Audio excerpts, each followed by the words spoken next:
আল ঈমানু ফি কুলুবিহিম, আল ঈমান, আল ঈমানু ফি কুলুবিহিম আ'যামু মিনাল জিবাল। সাহাবায়ে কেরামের ঈমান কেমন ছিল জানেননি? তাদের ঈমানের পাওয়ার কেমন ছিল আমরা বেলাল রাদিয়াল্লাহু তাআলা আনহুর ঘটনা শুনলে আমরা অবশ্যই বুঝতে পারবো। হযরতে বেলাল রাদিয়াল্লাহু তাআলা আনহু যখন ইসলাম গ্রহণ করেছে আমরা সকলেই জানি বেলাল রাদিয়াল্লাহু তাআলা আনহুর মতো হত দরিদ্র আর কালো কুৎসিত মানুষ দুনিয়ার বুকে আর কেউ ছিল না। হযরতে বেলাল রাদিয়াল্লাহু তাআলা আনহুর ঈমানের কথা কেউ যদি জানে তাদের জীবনের ভিতরে তাদের ঈমানটা দীপ্ততা বেড়ে যাবে, তাদের ঈমানের পাওয়ার বেড়ে যাবে। হযরতে বেলাল রাদিয়াল্লাহু তাআলা আনহুকে যখন কাফের মুশরিকরা ধরে নিয়ে গেল, ধরে নিয়ে যাওয়ার পরে একটাই মাত্র অপরাধ, অপরাধটা কি জানেননি? অপরাধটা হলো সে কেন কালেমা নসিব হয়েছে। তার অপরাধ কি? তার কালেমা কেন নসিব হইল? সে কেন কালেমা পড়লো? মুহাম্মাদের কালেমা কেন পড়লো? তার অপরাধ এটা। তার অপরাধ কি? বেলাল রাদিয়াল্লাহু তাআলা আনহু অপরাধ কি? অপরাধ হলো আল্লাহ রসুলের উপর ঈমান, আল্লাহ এবং আল্লাহ রসুলের উপর ঈমান আনলো কেন? এটাই অপরাধ। এই অপরাধের কারণে কি করছে? ধরে নিয়ে গেছে। হযরতে বেলাল রাদিয়াল্লাহু তাআলা আনহুকে কাফের মুশরিকরা যখন ধরে নিয়ে গেছে, শুধু ধরে নিয়ে গেছে, শুধু হ্যান্ডকাপ পরাইছে তাই না, বরং তার উপরে এত জুলুম নির্যাতন করেছে, সারা শরীর বেঁধে ফেলেছে এবং হাতে পায়ে রশি বেঁধে সারা মক্কা শহর ঘুরায় ঘুরায়া পিঠের ছালগুলো তুলে ফেলেছে, পিঠের চামড়াগুলো উঠায় ফেলেছে। শুধু তাই নয়, হযরতে বেলাল রাদিয়াল্লাহু তাআলা আনহু ঈমান আনার কারণে, আল্লাহ তাআলার উপর আস্থা বিশ্বাস থাকার কারণে হযরতে বেলাল রাদিয়াল্লাহু তাআলা আনহুকে কাফের মুশরিকরা যুবকদেরকে লেলিয়ে দিয়েছে। বলেছে, হে যুবক, তোমরা এই বেলালকে নিয়ে তোমরা উত্তপ্ত বালির উপরে দিয়ে তাকে কি করো? টেনে হিঁচড়ে নিয়ে যাও। এমন অবস্থা হয়েছে বালুর মরুভূমির ভিতরে বেলাল রাদিয়াল্লাহু তাআলা আনহুকে শয়ন করে রেখেছে। শুয়ে রাখার পরে উত্তপ্ত বালি, সেই বালিগুলো বেলাল রাদিয়াল্লাহু তাআলা আনহু শরীরের উপরে দিয়ে দিয়েছে। বেলাল রাদিয়াল্লাহু তাআলা আনহুর সেই উত্তপ্ত বালির এক একটা শক্তির কারণে পোড়ার আওয়াজের এক একটা আপনার কি বলে উত্তপ্ত বালু এরকম শরীরের উপর দেওয়ার কারণে আগুন যেরকম ধরিয়ে দিলে পুড়ে যায়, বেলাল রাদিয়াল্লাহু তাআলা আনহুর শরীরটা এরকম ফোস্কা পড়ে গিয়েছে, পুড়ে ছাই হয়ে যাওয়া শুরু করে দিয়েছে। এমন অবস্থায় কাফের মুশরিকরা কানের গড়ে গিয়ে বলে, বেলাল, তুমি যদি ঈমান ছেড়ে দাও, তুমি যদি ঈমান ছেড়ে দাও, মুহাম্মাদের কালেমা যদি তুমি ছেড়ে দাও, তাহলে তোমাকে এই শাস্তি থেকে মুক্ত করা হবে। উলামায়ে কেরামগণ আছে, তারা বুঝতে পারছে, তারা বলবে যে বেলাল রাদিয়াল্লাহু তাআলা আনহুকে কেমন কষ্ট দেওয়া হয়েছে। তখনও বেলাল রাদিয়াল্লাহু তাআলা আনহু বলেছেন, আমার জীবন শেষ করে দেব, আমি কুরবান হয়ে যাব, আমার জিন্দেগিটা শেষ করে ফেলবো, আমি মৃত্যুবরণ করব, তবু আল্লাহ এবং আল্লাহ রসুলের কালেমাকে ছাড়ব না। সুবহানাল্লাহ। নারায়ে তাকবীর, নারায়ে তাকবীর। আল কোরআনের আলো, আল কোরআনের আলো ঘরে ঘরে জালো, নারায়ে তাকবীর। এই কারণে বেলাল রাদিয়াল্লাহু তাআলা আনহুকে এত কষ্ট দেওয়ার পরে বেলাল রাদিয়াল্লাহু তাআলা আনহু ঈমান ছাড়ে নাই। ও যুবক ভাই, তোমরা তাকায়া দেখো, তোমার মতো যুবক তোমার বাড়ির ভিতরে মা বোন ফিলিস্তিনের ভিতরে জীবন দেয়, তাদের ঈমানের কত পাওয়ার।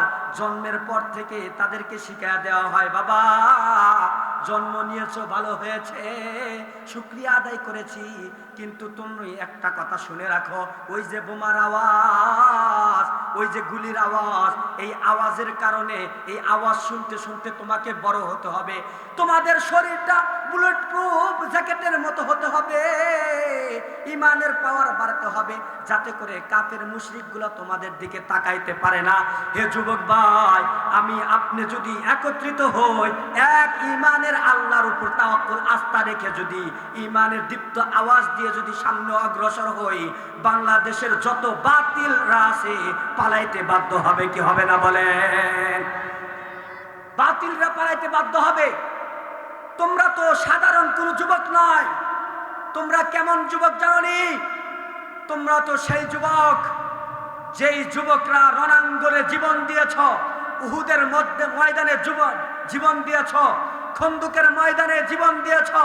তোমরা তো সেই যুবক যেই যুবকের সর্বপ্রথম কালেমা নসিব হয়েছে আলী রাদিয়াল্লাহু তাআলা আনহুর উত্তরসূরি। সুতরাং তোমরা যদি দমে যাও তাহলে পৃথিবী দমে যাবে। তোমরা যদি সামনে অগ্রসর হও, বাতিলপন্থী পালাইতে বাধ্য হবে, ঠিক কিনা বলে?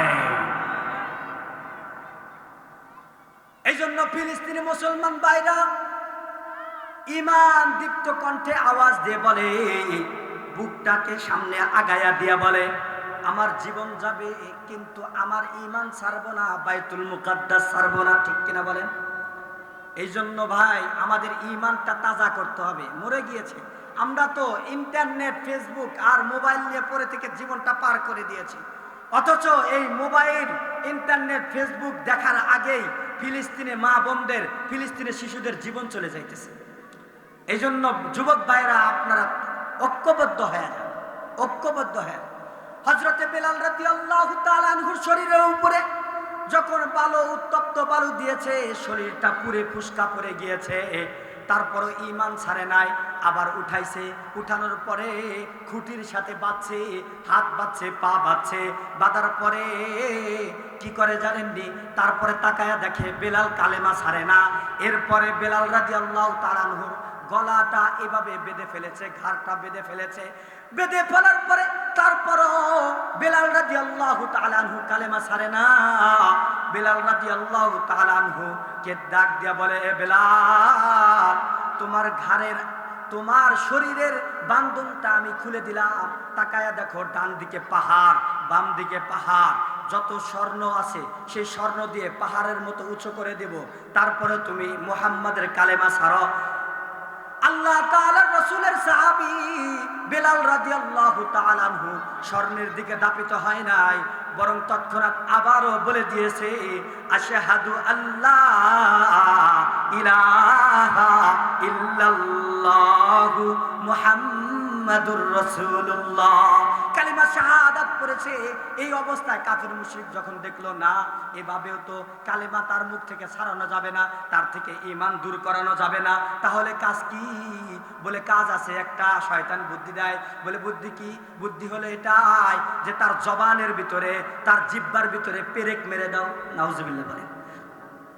এ যুবক জিন্দেগিটা পার করে দিয়েছে গুনার দ্বারা। ইমানের পাওয়ার কত কি আমরা একবারও চিন্তা করি নাই? বেলাল কালো কুৎসিত মানুষ, সেই ব্যক্তি যদি ইমান না ছাড়ে, আমি তুমি মুসলমান হয়েছি, মুসলমানের ঘরে জন্ম নিয়েছি, কিয়ামতের ময়দানে আমরা কি জবাব দেব যদি ফিলিস্তিনের জন্য ইমান দীপ্ত আওয়াজটাই না দিতে পারি? এ যুবক ভাই, পা ধরে বলি, গুনাহ থেকে ফিরে আসো, ইমানকে নবায়ন করো, ইমানকে নবায়ন করো। যদি ইমানকে নবায়ন না করতে পারো, তাহলে কিয়ামতের ময়দানে তোমাকে কাঠগড়ায় দাঁড়াতে হবে। কেমন কাঠগড়ায় দাঁড়াতে হবে জানোনি? আল্লাহ তাআলা বলেন, যারা ইমানকে চুরি করে, যারা ইমান থেকে দূরে রেখেছে অথবা দূরে থাকছে, কিয়ামতের ময়দানে আল্লাহ তাআলার কাঠগড়ায় দাঁড় করাবো। কেমনে ভাবে দাঁড় করাবে? বলবে, তুমি কি ঈমান এনেছো? বলে না। বলে জাহান্নামে চলে যাও। এমন অবস্থা হবে, তাদের কোনো ক্ষমতা থাকবে না, কোনো যুবকের কোনো ক্ষমতা থাকবে না। যত রাজা বাদশা থাকুক না কেন, কিয়ামতের ময়দানে কোনো রাজা বাদশার ক্ষমতা থাকবে না। আল্লাহ তাআলা কাহ্হার নাম ধারণ করবে। কাহ্হার নাম ধারণ করার কারণে আল্লাহ তাআলা বলবে, জাহান্নামীরা জাহান্নামে চলে যাও, আলাদা হয়ে যাও, জান্নাতীরা জান্নাতে আলাদা হয়ে যাও। এরকম ভাবে আলাদা আলাদা করবে। জাহান্নামীরা, যুবক ভাইরা যারা জাহান্নামে যাবে, বৃদ্ধ বাবাজিরা যারা জাহান্নামে যাবে, তারা জাহান্নামের দিকে যাইতে চাবে না। আল্লাহ তাআলা তাদেরকে এমন ভাবে বাছাই করবে, বাছাই করার সাথে সাথে ধানের চিটার মতো যেরকম ভাবে আগে আগে উড়ে যায়, ওই সকল যুবক এবং বৃদ্ধ বাবাজিরা যারা ঈমান আনে নাই, আল্লাহর উপর আস্থা বিশ্বাস রাখে নাই, তারা ধানের চিটার মতো উড়িয়া উড়িয়া জাহান্নামের ভিতরে পড়বে। এই জন্য যুবক ভাই, ঈমান কেন বয়ান করেন? ঈমান কেন বয়ান করেন? শুধুমাত্র যদি ঈমানের উপর আস্থা বিশ্বাস রেখে যদি জীবন কেউ পার করে, তার জিন্দেগি শেষ হয়ে যায়। শুধু একটা কালেমা, আল্লাহ রাসূল বলেছেন, মান ক্বালা লা ইলাহা ইল্লাল্লাহ, এই লা ইলাহা ইল্লাল্লাহর আস্থা বিশ্বাস রেখে যে ব্যক্তি মৃত্যুবরণ করবে, আল্লাহ তাআলা বলেছেন তাকে 10 দুনিয়ার মতো জান্নাত তাকে দান করবে। সুবহানাল্লাহ। এই জন্য জীবন দেব, জীবন দেব, প্রয়োজনে রণাঙ্গনে জীবন দেব, যুদ্ধে যাব, তারপরে ঈমানকে ছাড়বো না। রাজি আছেন তো ইনশাআল্লাহ? ইনশাআল্লাহ রাজি আছেন তো ইনশাআল্লাহ? আল্লাহ তাআলা আমাদেরকে ঈমান দীপ্ত যুবক বানান। সকলে বলেন আমিন। হযরতে বিলাল রাদিয়াল্লাহু তাআলা আনহুকে যখন তার মুখের ভিতরে, তার জবানের ভিতরে, জিহ্বার ভিতরে পেরেক মেরে দিয়েছে, এরপরে কাফের মুশরিকরা মুস্কি মুস্কি হাসে আর আনন্দ করে যে এখন তো আর বিলাল কালেমা পড়তে পারবে না, এখন কি হবে, এখন তো আর কালেমা পড়তে পারে না। কিন্তু ওই দালাল, ওই সকল কাফের মুশরিকরা তো জানে না যে বিলাল রাদিয়াল্লাহু তাআলা আনহু জবানে পেরেক মারলে কি হবে, অন্তরের মধ্যে তো মোহর মারতে পারে নাই। অন্তরের সাথে আস্থা এবং কথা বলানোর মালিককে বলেন, কথা বলানোর মালিককে বলেন তো, এই আসমানের মালিককে, জোরে বলেন এই জমিনের মালিককে, বলেন তো এই আসমানের মালিককে, এই পাহাড় এই পৃথিবীর মালিককে বলেন, আমি আপনার মালিককে বলেন। আল্লাহ তাআলার এই আস্থা বিশ্বাস যে আমরা সবকিছুর মালিক আল্লাহ, এই আস্থা বিশ্বাস অন্তরের ভিতরে রাখতে রাজি আছি না ইনশাআল্লাহ? বলেন ইনশাআল্লাহ। রাখতে রাজি আছি তো ইনশাআল্লাহ? আল্লাহ তাআলা আমাদেরকে তৌফিক দান করুন, বলেন আমিন। হযরতে বিলাল রাদিয়াল্লাহু তাআলা আনহু জবানের ভিতরে পেরেক মারছে, তারপরও সে ঈমান ছাড়ে নাই। মনে মনে বলতে থাকে, আল্লাহ যেই জবান দিয়ে তোমার মুবারক ডাক আমি ডাকতাম, এই ডাকটা আমাকে ডাকতে দিল না, জবানটাতে পেরেক মেরে দিল, জিহ্বার ভিতরে পেরেক মেরে দিল। আল্লাহ এখন করণীয় কি? আল্লাহর সাথে বলে এইগুলো কথা হয়। আল্লাহ তাআলা বিলাল রাদিয়াল্লাহু তাআলা আনহু এক একটা জান্নাতের নাজ নিয়ামতগুলো দেখায়, আর বিলাল রাদিয়াল্লাহু তাআলা আনহু ঠোঁট মোবারক দিয়ে মুস্কি মুস্কি হাসে। সুবহানাল্লাহ। এরপরে কাফের মুশরিকরা আনন্দ করে কানের কাছে গিয়ে বলে, এ বিলাল, তুমি কালেমা ছাড়ছনি, কালেমা ছাড়ছনি, শুধুমাত্র মাথাটা নাড়া দিয়ে একবার বুঝাইয়া দাও যে কালেমা ছাড়ছি, তাহলে তোমার সমস্ত শাস্তিকে মওকুফ করে দেব, আর কোনো শাস্তি দেওয়া হবে না। যত যা সম্পদ চাও সেই সম্পদের মালিক তোমাকে বানানো হবে, তুমি কোন নারী চাও সেই নারী দেওয়া হবে, তুমি কোন বাসস্থান চাও সেই বাসস্থান দেওয়া হবে।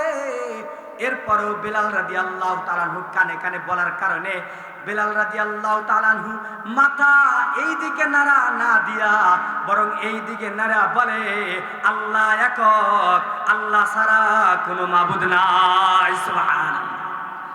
এটা হলো সাহাবায়ে কেরামের ঈমানের পাওয়ার, সাহাবায়ে কেরামের ঈমানের পাওয়ার। হযরতে বিলাল রাদিয়াল্লাহু তাআলা আনহু জবানের দ্বারা ঈমানের শক্তি দেখায়া দিলেন।